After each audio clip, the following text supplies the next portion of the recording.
Hey everyone, my name is Laura Dumay from Balloon Studios and I'm the creative director on Botany Manor. Botany Manor is a first-person botanical puzzle game set in a Victorian English manor.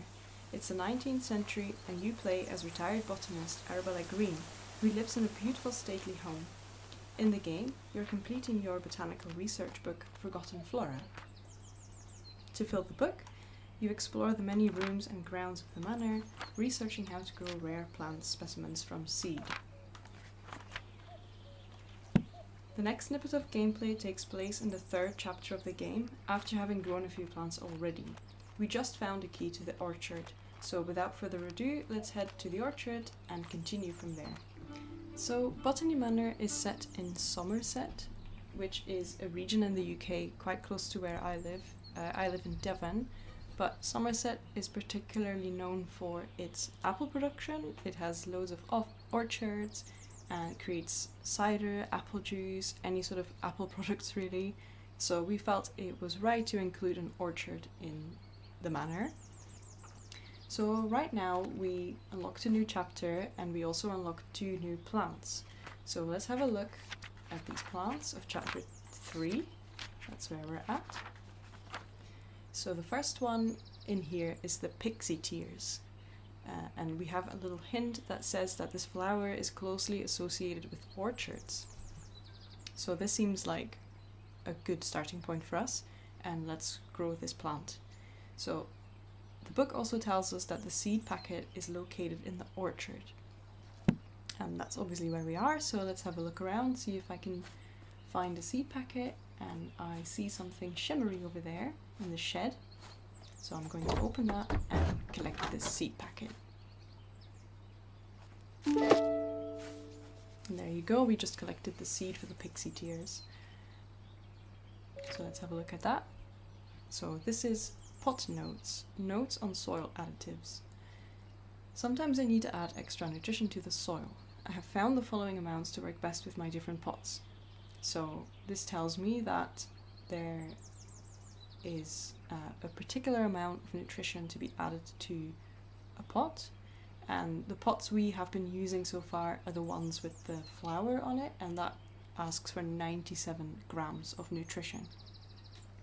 But I'm not quite sure what this belongs to yet. I haven't really put it together with the Pixie Tears, so I'm just going to keep exploring the orchard. And here I can see a microscope set up. So Arabella seems to have been doing some research outside. Why not? It's a sunny day. Take your work outside, I'd say. I would definitely do the same. So let's have a look at what some of these clues are. So these are some microscope slides. This one is a specimen of the foxglove, and there is a sketch attached to it of a sort of cell structure with green dots in there. But I'm not quite sure what those dots are yet, but let's have a look at some of the other slides. So there's multiple sketches, all looking quite similar. This one is of the primrose. Let's have a look at this one, the springland shrub. And then what's this one? Aha, the Pixie Tears.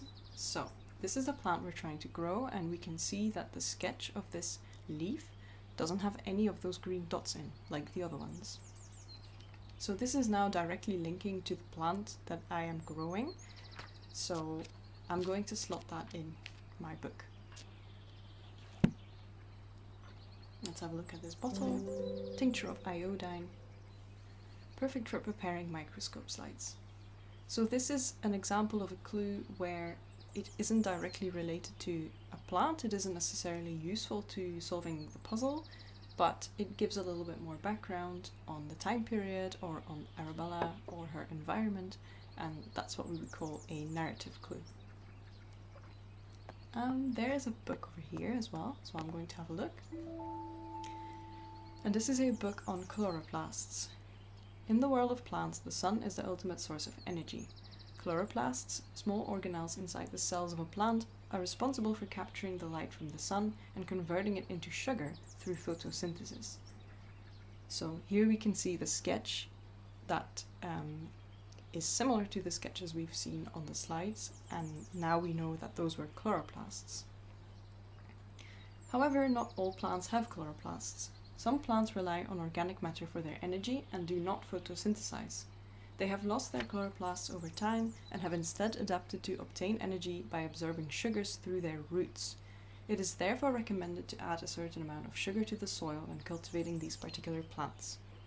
So this is all tying it together now. The Pixie Tears is one of those plants that does not practice photosynthesize and obtains sugar through its roots.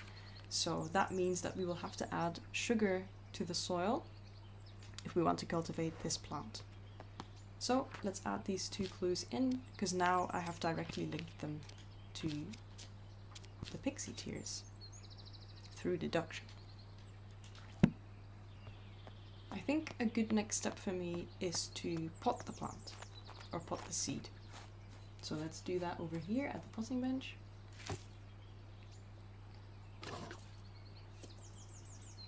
Add a bit of water.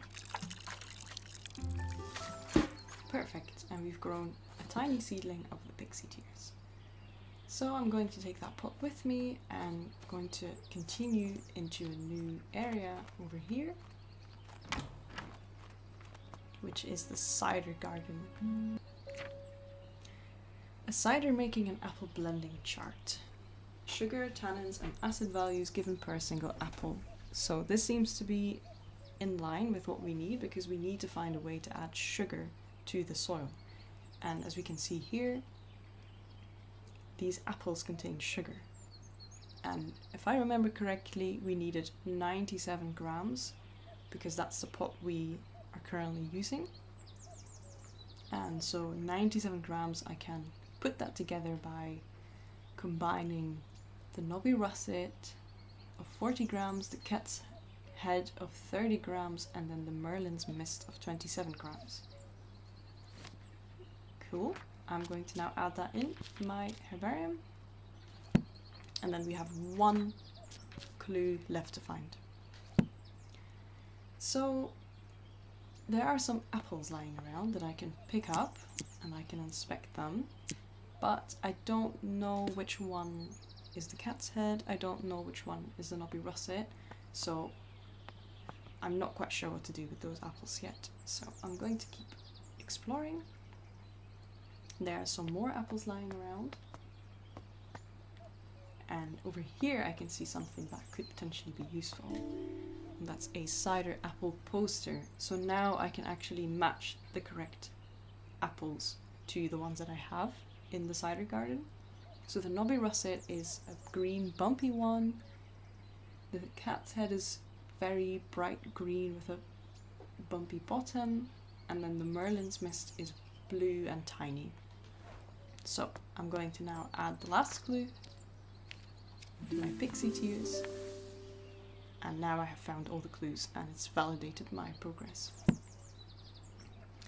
So let's have a look around, and I can see here that this looks to me like the Merlin's mist. So I'm already going to put that over here, and this is the Cider Press of the manor.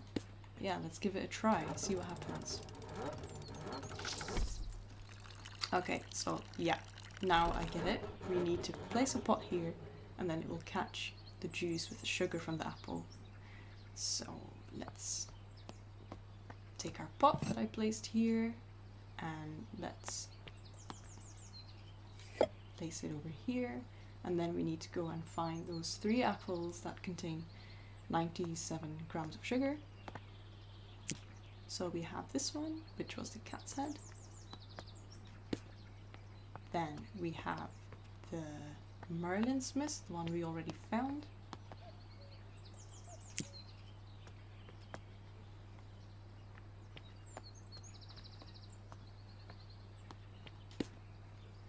And then the last one should be the knobby russet,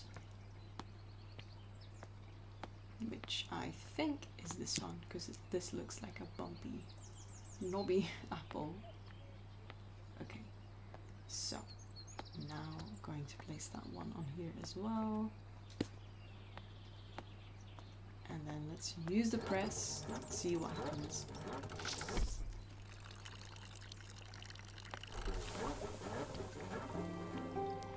Seems like we did it.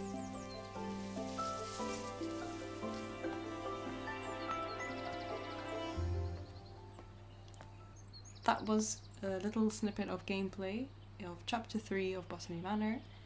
I hope you enjoyed coming along and growing the Pixie Tears together. Thank you so much for watching.